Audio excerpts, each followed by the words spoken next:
So I read online today that Kate Spade's death was ruled suicide. And apparently her husband said that the night before they talked on the phone or something, and she was happy and planning a trip to California to see colleges or something. And then she's gone. And it said that she was dealing with anxiety and depression for 5 years and taking medicine, as they call it. So it sounds like she was taking her medicine. Maybe she was taking something else too. I don't know. Her dad said something about that. And I'm talking like I know these people. Well, I don't. Most of us don't. But another article talked about how when a celebrity dies by suicide and then the details of that are revealed, then that can lead to people doing copycat suicides. Whoa. Bird scared me.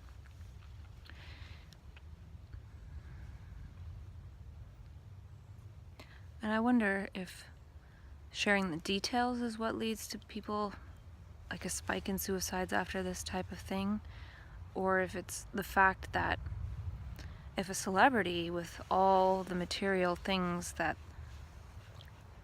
they could want does it, then what is the hope for people who don't have everything they want materially? Obviously, it's not that simple, but I feel that way a little bit. If somebody famous who brought joy to a lot of people and had a lot of people in their life and a lot of material stuff, if they do it, well, anyone can do it. So it's really sad. And then I saw on my YouTube page a new song by Christina Grimmie, and I think it was called Little Girl or something, and I listened to it and I just started bawling because it's just so sad. The song is really beautiful, and what happened to that beautiful being was so tragic. It just breaks my heart. So that was this morning, and I'm walking around the lake again because it's so beautiful, and tomorrow it'll probably rain and it's going to be a bit colder. Have my feet in the water, earthing and laking and watering, and I was reading a bit more of Dr. Joe Dispenza's books, Becoming Supernatural, and it's making more sense now. He's talking about, he was talking about the 0-point field and the quantum field, and he was talking about how to imagine it in a way is to imagine taking away everything, like the body, the planet, the whole, all of the planets, and it's just this big empty void of energy. He described it better than that, but it fascinated me in a way because that's what I felt I went into last Tuesday, was this emptiness. It was like I disappeared into the 0-point energy field or the quantum field or whatever you want to call it. And it could be that the body literally disappears. Everything disappears. But this time was the first time that it didn't scare me. And I was able to go into it. It was annoying because I couldn't sleep. And part of that could be because if one goes into emptiness, into total infinite energy, how is one to sleep right after that? Getting connected with all that energy. It's like, well, it's nighttime, I need to sleep, this body needs to sleep.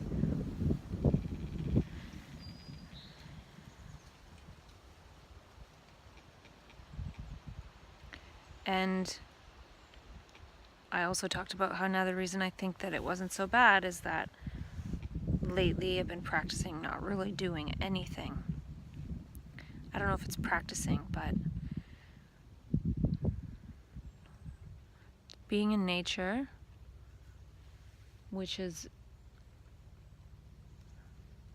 very ancient. It's more ancient than all of the thoughts and conditioning that we have overlaid on our bodily systems. So it's almost like getting back to zero of a human being is sitting in nature before the need for all this thought and progress and economic growth.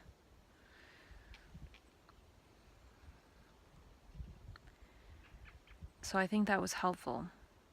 So transcending the fear,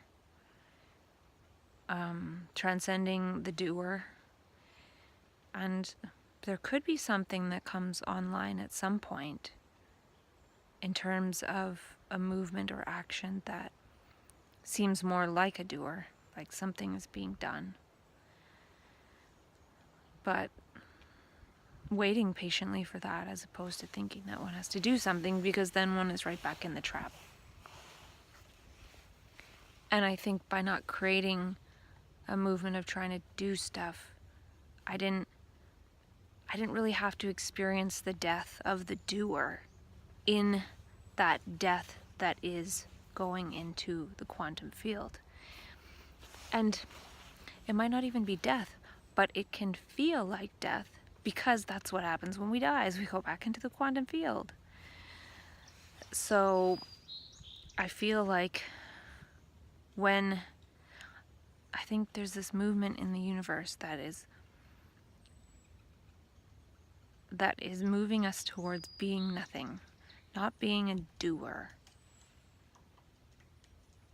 And when we're so identified with the doer, when that is trying to die into nothing, then it can be scary, because it feels like we're actually dying, which I think has a lot to do with anxiety and panic attacks. It's actually the self trying to die. And part of what makes it scary is being identified with the doer.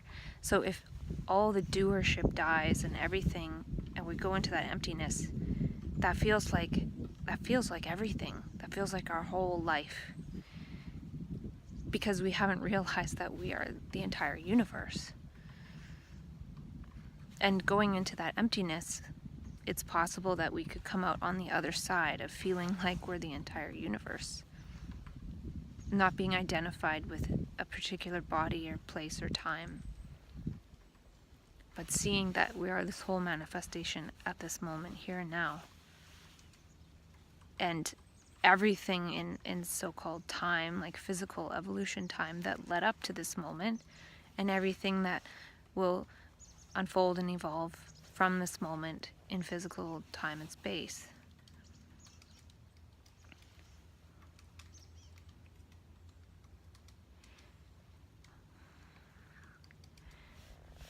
So I think another thing that helped me was spending time in nature, because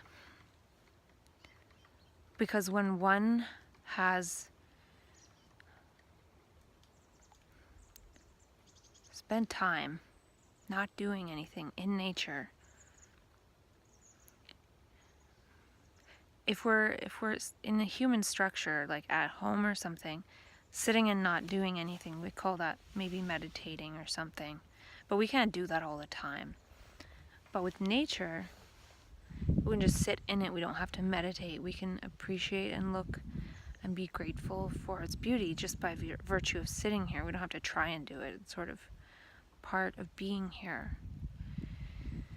So I feel that it's possible, when one has spent time in nature, having a relationship with nature, whereas the human doer, is mostly not related to nature. Even if we are in nature, we're generally just maybe running through it, but not really with it.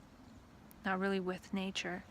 So when we've spent time with nature, what I'm trying to say, in non-doership, and this isn't the only strategy, but then when we go into the void of the quantum field, which can feel like death, but it doesn't have to, then when it's done, we just go back and sit in nature like we were before.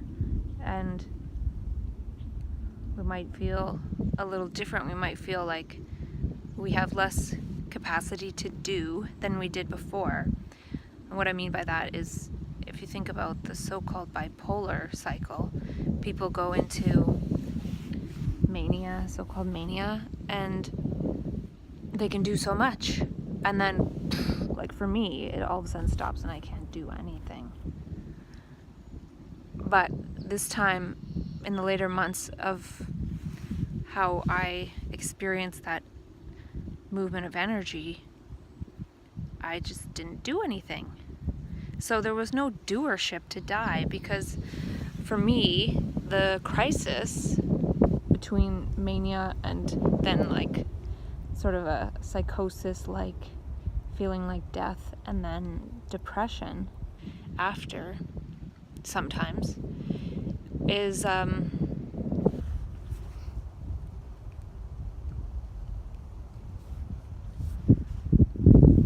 don't know what I was saying.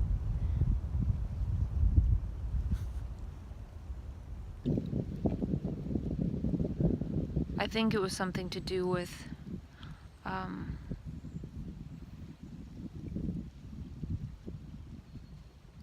the shift is all of a sudden I can't do all that I was doing is part of it.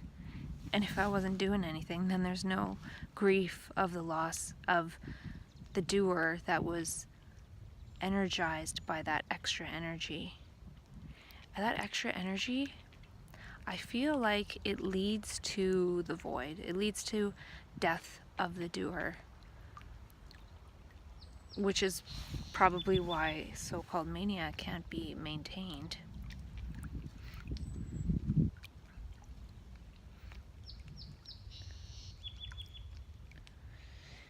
And so I've talked about this before, how the energy comes in, and part of it, since we usually use it to augment the doer, it will only come to an end. So that's the trick. And then the trick is also, it ends the doer, whether we like it or not, which is the crisis point, and then dropping into lower states of consciousness. But if we can realize that we need to possibly, I don't know for sure, we need to not put the energy into the doer. And when that energy comes, not do anything. Now, there's probably an action of not doing that comes in at some point, but I feel at first it could be possible that we need to sort of consciously, volitionally, if there's such a thing, not do, as a gesture to the universe that we understand that we can't do anything against the universe, or we, like, the little human movement is so small. And a human can move as the entire universe. Right now we're moving as the little human movement times 7 billion, so it adds up to quite the large effect. But one human moving as the entire universe is probably as powerful as a million or 10 million or 100 million people moving as the little human movement. And I think that's part of the possible waiting process.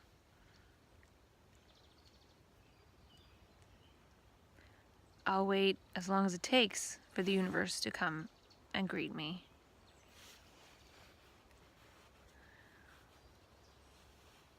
I'll wait for the universe to move me.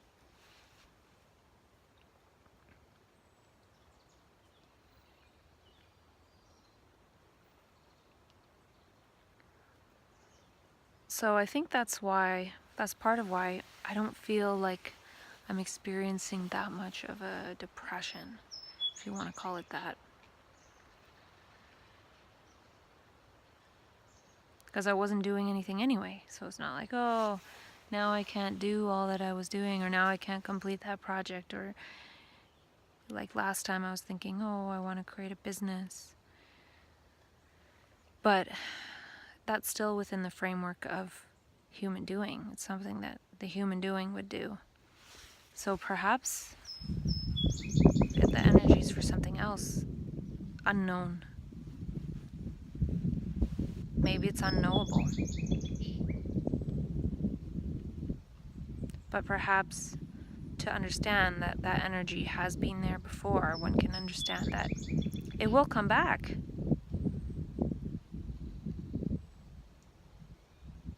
And instead of wasting it, can we sort of bow to its power?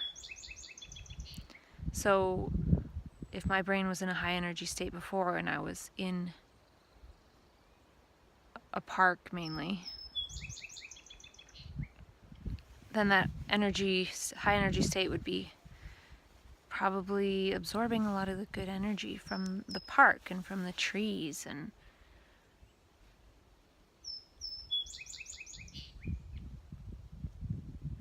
I'd like to imagine that, not imagine, but I'd like to make a hypothesis that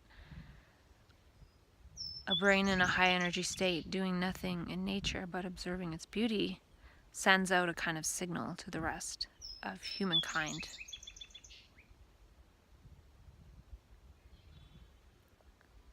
Because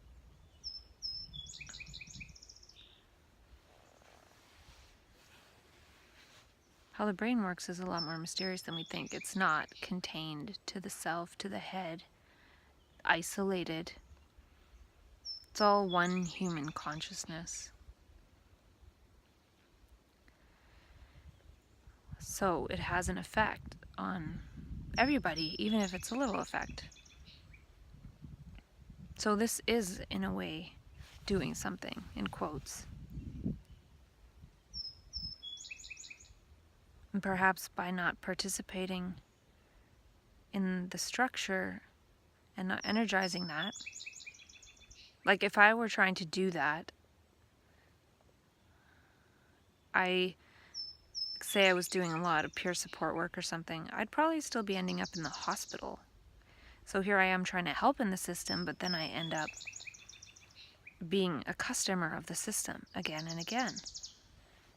And that doesn't help. That takes the space away from somebody else who needs it. That creates so much chaos.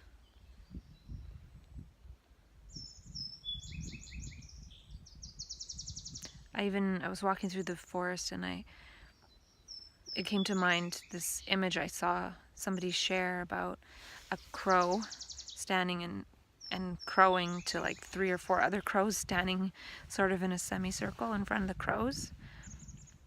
And they were saying how it's pretty obvious that the crows are relaying information. Well, how do we know that it's not possible that when the crows look at each other's eyes and make sound, that it also carries image information? We don't know that. It kind of popped in mind that the crow could be cawing and making sort of a uniform noise that's nonsensical to us, but it could be transmitting information even in the form of images. Like if a crow learns to do something, he might be telling other crows how to do it. And he, by telling other crows, could increase the possibility that other crows' brains pick up on it too without having to be directly in front of the first crow that learned it.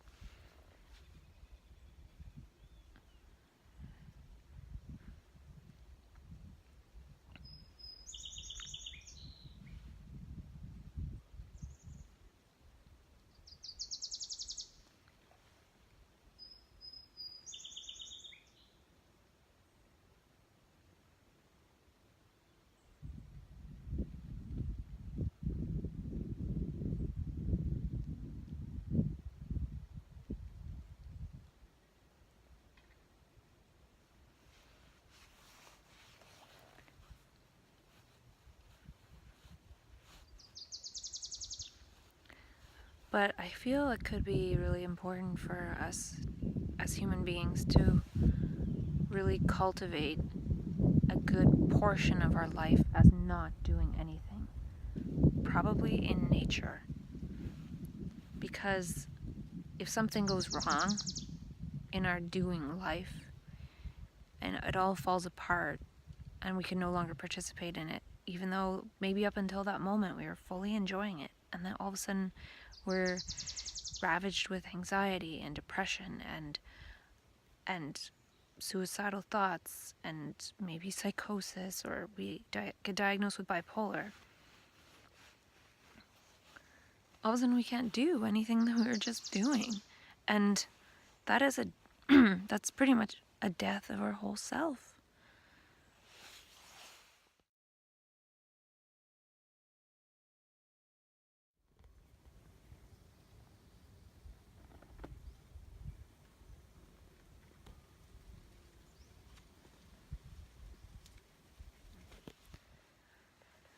So can we spend time as a human being who has died to the self?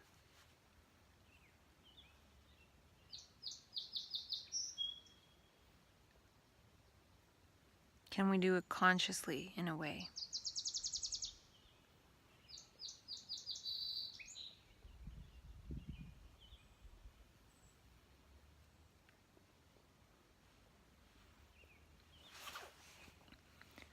So I think I've learned over these 7 years, in all the different crises I've experienced, if this last one was a crisis, the actual event wasn't much of a crisis. It was more like going into the quantum nothingness, going into the void, which, when there's no fear of that,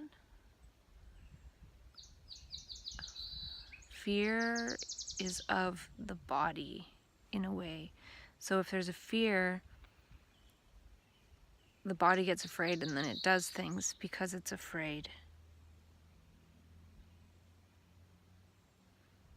And it's possible that if the body is so tied into the self, that without the self it feels like it's nothing, or there's no meaning, or there's nothing left, then it could be possible that that's part of what leads to a person ending their life.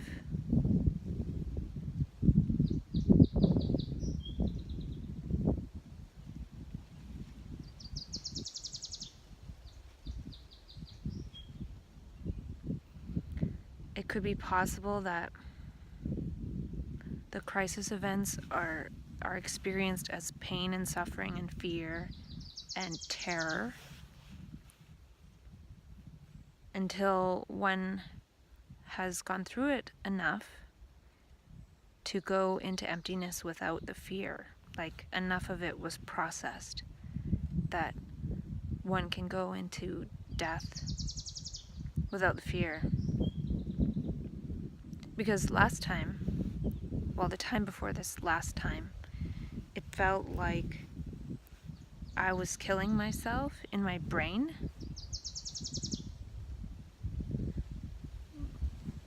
But I knew I was laying there in bed.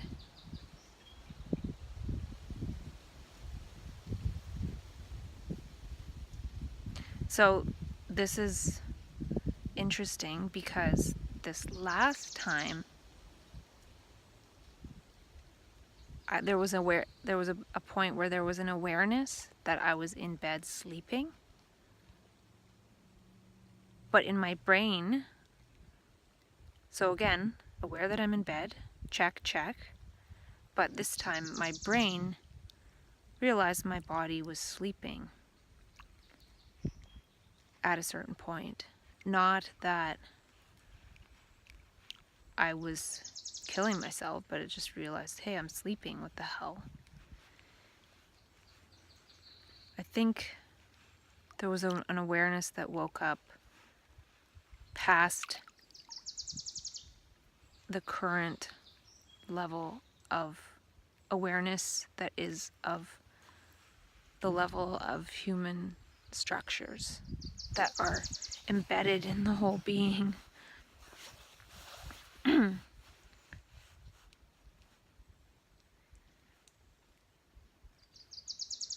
So there was another level of awareness. And that could be similar to the awareness that was there when I saw those magical golden forest bits.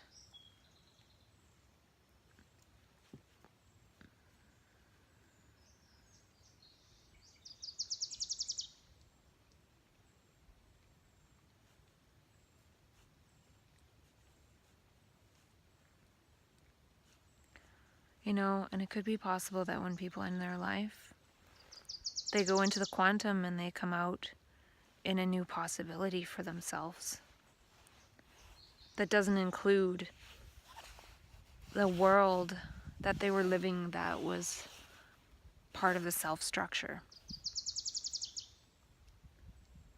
So the world that was that person up to that point, that whole world dies with that person, and then everyone in that world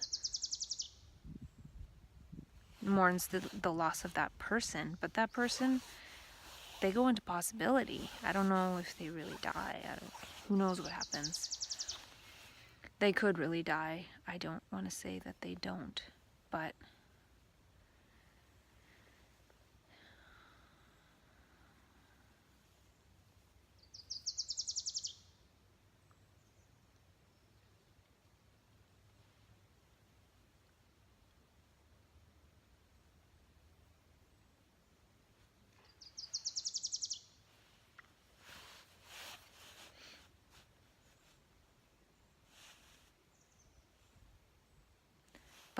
how I sort of experienced the void last time.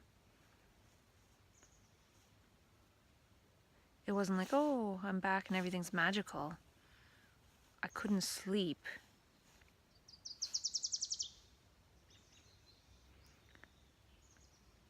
And I think it's possible that when that next level of awareness wakes up, the body is still kind of tied somewhat to the old world, like waking up energy awareness, and then the body's tied to this. But since there's this another level of awakening, which is energy, it makes it really hard for the body to sleep. And then the body can start panicking because it needs to sleep in order to stay in the material world. And when that awareness wakes up, it could be that it kind of loses its importance. I'm not sure. But with that extra energy of awareness, it makes it hard to sleep. And that could come back at some point.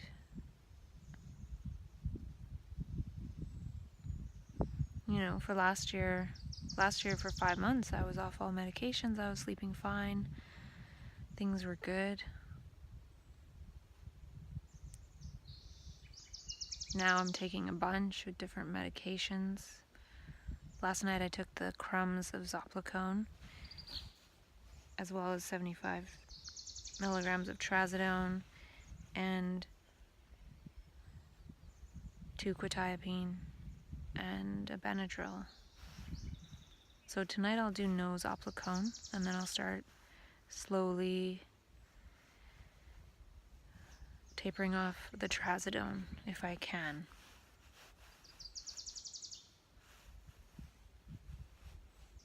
It could be just that the brain is so awake, it's difficult to sleep.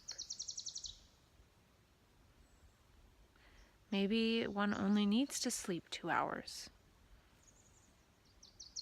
I don't know. I think if one did that, one would go off into a magical land, probably. I think the brain needs so much sleep to deal with this world that we've all created. But I read an email that was a little frightening, that there's still this movement, obviously, to make it so all natural products, natural health products like supplements, vitamins, minerals, are basically illegal. I heard about this a long time ago, but I think they're trying to, government and stuff is trying to, I think they're trying to amend the Natural Health Products Act and make it so all natural health products have to go through the same kind of testing as drugs, like clinical trials and things, even though they're basically food. But that'll make most of them unavailable or really expensive or available in low doses. And I was trying to imagine, like, here I am trying to navigate by taking supplements and vitamins. Well, what if these things weren't available? That would be really hard. If that were to happen, I think I would have to live in a forest, in a hut or something, because I think my brain would need to heal and it wouldn't be able to deal very well with the world. But I think eventually I'll get stronger. I looked, and fear is lower than anger on the scale of consciousness, and even though I feel like the fear is gone, when I go into the void, when I come back out of it, which feels like time travel. It felt like time travel, like I was in a higher energy state that didn't feel higher energy because I wasn't trying to do anything, so that didn't stimulate my brain into a higher energy state. And then when I felt like I was going through time, psychological time, and then when I came out of it, I was in anger, and I was in anger a bit before. So I do need to do something about this anger. It's not good. It doesn't do any good. Why does it have this hold on the body?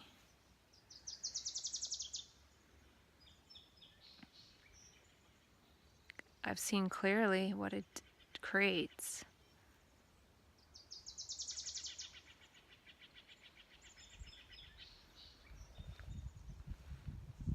And I wonder if anger is a sign, maybe not to be in that type of situation. Because it doesn't feel like it's there when I got myself out of the situation. I don't feel angry here. So sometimes I feel like it's just sort of the brain responding, like fight or flight, or anger, whatever's there, unprocessed.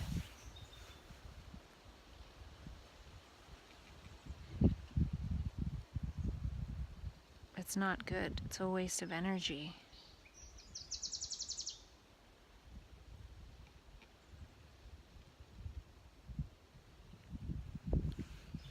Yeah, so I'm going to keep reading this book, Becoming Supernatural, and I'm interested in this void thing, because he talks about being nobody and no body and blah, blah, blah. So